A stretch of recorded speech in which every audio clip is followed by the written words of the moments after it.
Hey everyone, it's good to be with you. Today I want to talk to you about two principles, and those are to choose your struggles and know your spotter.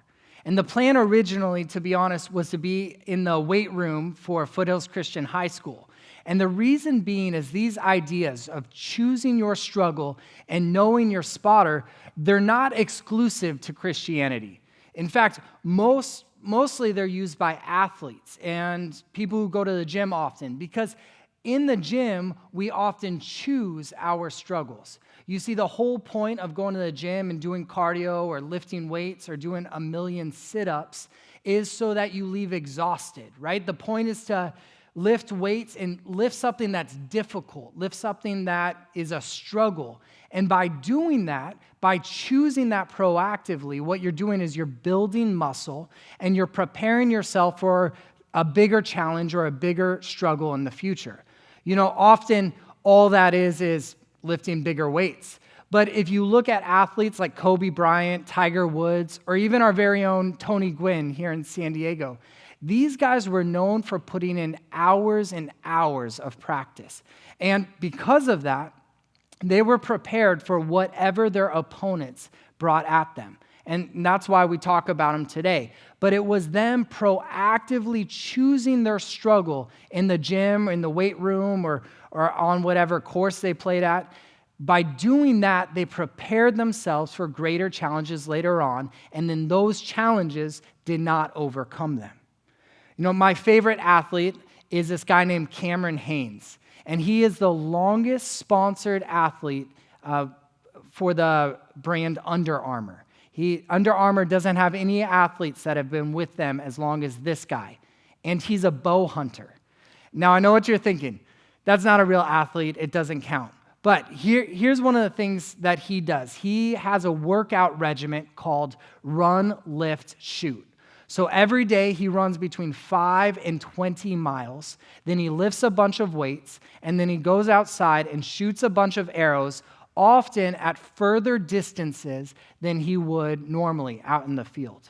And he does it because then in the fall, when he goes out elk hunting and he's trying to harvest meat for his family, if he gets into a place where he has to go an extra ridge, hike a few more mountains, get over an extra long distance that he didn't prepare or expect he would need to do, it doesn't matter. He's ready. He's chosen to put in the effort and to struggle physically when it didn't matter so that he can overcome when it did.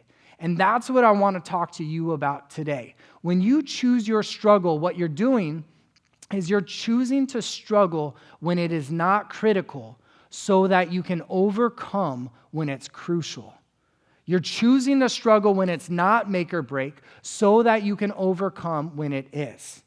And spiritually, we can do this. In fact, Paul says that it's of even more importance. It's fundamental for us because these athletes, what they're trying to do is receive an earthly reward. But what we are aiming for is something that will bless us eternally. Paul puts it this way in 1 Corinthians 9:24. He says, everyone who competes in the games exercises self-control in all things. Then they do it to receive a perishable wreath, but we an imperishable. He's saying what we're going to gain spiritually by choosing our spiritual struggles proactively is we are going to gain something that will last us for all of eternity. You know, if you're a born-again Christian, you've already been doing this. Before you gave your life to Christ, you struggled. You struggled with pride, maybe some addiction. You struggled with feeling lost sometimes or not being aware of your purpose. Maybe you struggled because you ran after the promises of the world and then you found them empty and vain. But then you gave your life to Jesus. And it's not like the struggle goes away, but now we're choosing to struggle with Jesus. We're choosing to struggle for his purposes. And even if we still deal with some of those things that we dealt with beforehand, we have a new perspective because we know the Lord. Choosing your struggle isn't even distant from what Jesus did. If we look, he chose to enter into the wilderness at the beginning of his ministry so that he can gain a nearness, an intimacy with the Lord. And there at the end of his ministry, when he's in the garden, on Mondo Thursday, the night before he is crucified, he prays, he goes, God, if this cup could pass from me, but nevertheless, not my will be done, but yours. He's saying, hey, I don't really want, I'm not looking forward to this, but I'm going to choose it. I'm going to trust you, Lord. I'm going to choose the struggle you have for me, because what I am looking for is having a relationship with us. You know, Jesus chose the cross because he was choosing us. The Apostle Paul, he uses the term spiritual discipline to talk about this. And he would practice these disciplines such as prayer, solitude, service, stewardship. And then his mentee, Timothy, he said to Timothy, he goes, discipline yourself for the purpose of godliness. Practically, this is what that looks like. Practically, if you want to choose your struggle, imagine that the morning is not your friend. If you're the type of person that you love hitting snooze and it's a battle every morning to get out of bed, then that's a struggle you can choose to fight so that you can enter into devotions and have a quiet time with the Lord. If prayer is a struggle for you, like you like praying, you enjoy praying, but after a minute, you don't know what to say, and it just gets awkward, you can choose to struggle with that. You can choose to fight and learn how to get past that in prayer and how to intercede for other people and have this conversation with God. Fasting, every time we fast, what we're doing is we're saying, I'm to do away with something physical so I can gain something spiritual. But then you struggle with those hunger pains. But it's a struggle that you're choosing because all of these things, what we gain is an intimacy with the Lord, an understanding of his ways and his purposes. We gain a relationship with God. These are struggles that we can choose, and we do it proactively so that when struggles come against us that we didn't choose or that catch us off guard or bigger events in our lives come up, we know God to a level that we wouldn't know him otherwise. Job got caught off guard with the struggle of his life. But we read in Job 1, verse 4 and 5, that Job's 7 sons, they would take turns throwing these big parties. They would invite their 3 sisters. And then the next day, Job would show up. I don't know exactly how this worked, but it says that he would consecrate his children. He would make sure that they're right before the Lord. And then he would pay for the sacrifices to be made to make amends if they happened to sin. Now, he had no clue what challenge was going to enter into his life, what was going to come. But when it did happen, when all of a sudden he lost all his children, they died, he was able to respond with remarkable strength because he had chosen to pay the price and to do these other costly things when it didn't seem like it mattered. And remember, his prayer was this: naked I was born, and naked I came to the earth. Naked I shall return. Blessed be the name of the Lord. That's an incredible prayer for someone who lost what he lost. But he did it because he chose a struggle when it didn't seem to matter, so that he could overcome when it did. There are some struggles we choose, and they're spiritual disciplines, and there's others that we need to choose out of obedience. There's things that we need to face. Sometimes there's someone that we need to forgive, or there's a pain that we need to address, a memory that we need to really do some work with the Lord regarding. Maybe there's a fear we have to face. These are things that they're struggles that we can still choose. And we do proactively because we know that it's better now to deal with it while we're in control than to be caught out of control. I want to continue with what Paul said in 1 Corinthians 9. Remember, he said, he began with, everyone who competes in the games exercises self-control in all things. They do it to receive a perishable wreath, but we an imperishable. He goes on, he says, therefore I run in such a way as not without aim. I box in such a way as not beating the air, But I discipline my body and make it my slave, so that after I have preached to others, I myself will not be disqualified. You see, what he's saying here is first off, he demonstrates there's different disciplines. He mentions running and boxing, and one is kind of defensive, you run away, and there's boxing, more offensive nature, right? And what it just reminds me of is this: there's different struggles that we have to choose at different times, things that are appropriate for what we're going through. But in all things, we want to be proactive and seek the Lord and do these things, Paul says, so that he's not disqualified. And he's not saying so that I lose my faith, but he's saying so that I don't miss an opportunity that God has called me to steward. We can't always choose our struggle. But, and let's be real, we didn't choose this global pandemic. If you chose it, let me know. I have a few words for you. But there are other struggles that do catch us off guard. And they leave us in positions we could not expect, we didn't realize we would be in. And that's why I want to get to my second point. The first thing is, if we can, we want to choose our struggle. But if we can't, or we get caught in a place we didn't expect, then we need to make sure that we know our spotter. Now, when you're lifting weights, when you're in the weight room, especially with the bench press, and let me be real with you guys, I don't have a lot of expertise when it comes to lifting weights. But when you're in the weight room and you're on the bench press, a spotter is there for two reasons. The first is this: they are there so that if something happens where the weight of what you're lifting becomes too much, they can help lift some of that weight and prevent you from getting injured. But the second reason, and this is just as important, if not more so, is that they are there to give you confidence so you can go further than you expected or thought you could.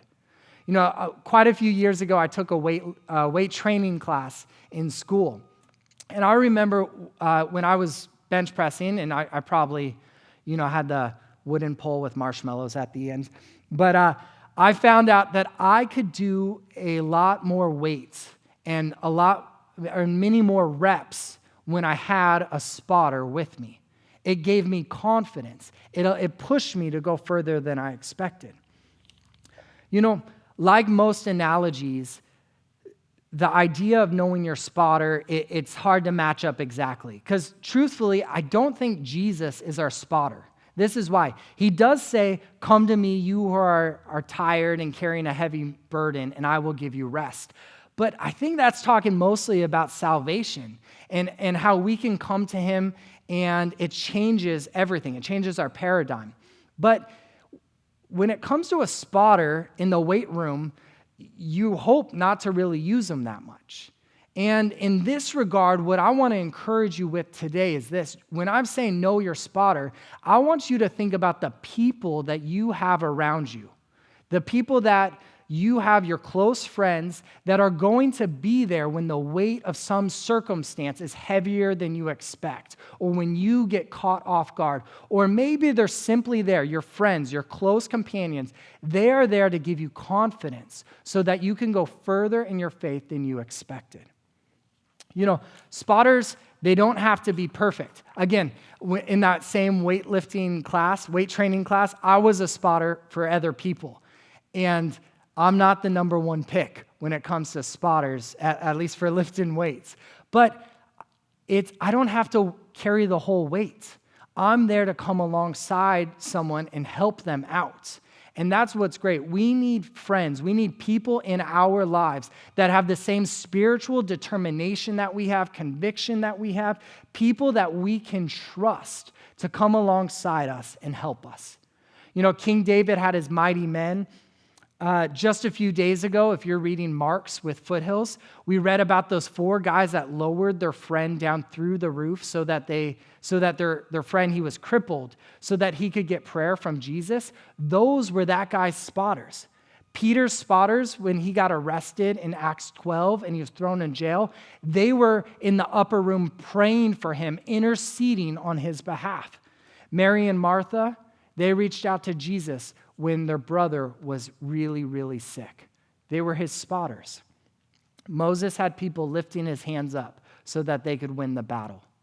You know, there are so many circumstances in our lives where we need people that have the same convictions, spiritual determination that we have, and people we could trust that will help us, that will be our spotters in whatever comes up in our lives.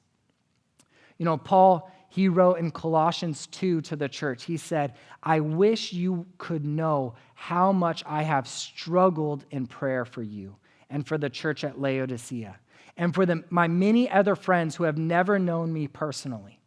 This is what I have asked of God for you, that you will be encouraged and knit together by strong ties of love, and that you will have the rich experience of knowing Christ with real certainty and clear understanding. There's a couple things we can take from that. First, Paul didn't know them personally, but he was one of their spotters. It said that he struggled in prayer for them, interceding on their behalf. That's powerful. We have that opportunity as we intercede on behalf of our family members, our friends. We can lift them up to God in the same manner. But Paul goes on and he says that what he's asking is that they would have unity in the faith, that they would be knit together in such a manner. And I want you to think, knit together, that means that they're coming alongside each other as each other's spotters. And when that happens, they will have a rich experience of knowing Christ with certainty and understanding. That's what we have available to us. Guys, I want to encourage you. First off, choose your struggle as often as you can. Proactively put in the hard work so that you can know Christ intimately, profoundly, deeply, and so that when you find yourself in a struggle that you don't expect, that you did not choose, you can overcome. And then make sure you know your spotter, and make sure that you are being the spotter for someone else that they need. Find and invest in strong Christian friendships that will be there for you in times of joy and in times of trial. Because I want to pray for you, but I want to ask you to do a couple things. If you're watching this on Instagram, then can you put below in the comments, post what is a struggle that you are going to choose? What is something that you are going to proactively do, even though it might be difficult, but because you know that it will be worth it, and it's going to provide you a strength and understanding of our Savior that will allow you to overcome in the future. But also, if you can, post who is your spotter. Now, I don't want to be too gimmicky. You can tag them if you want. You don't have to tag them. It could be encouraging, but put who is your spotter. Who are the people or the person that you rely on when things get really heavy? And finally, if you found this helpful, then I want to ask you, can you share it? Can you let other people know about this so that hopefully they can proactively choose their struggle and know their spotter as well? Join me. I want to pray for you real quick. Jesus, we thank you so much that just like athletes can choose to struggle and gain physical muscle, Lord, you have given us opportunity as we choose to enter into spiritual disciplines that you are going to reveal yourself, Father, and take us to a new level in our relationship with you so that we may overcome whatever it is that the enemy is going to throw at us. And Father, I pray that you would reveal to us friendships that we should invest in so that we may have a strong support in times of need, Lord. And help us, Father, give us a spirit of selflessness so that we can be those people for others. Lord, we thank you so much. We praise your name. Thank you, guys. Have a wonderful day.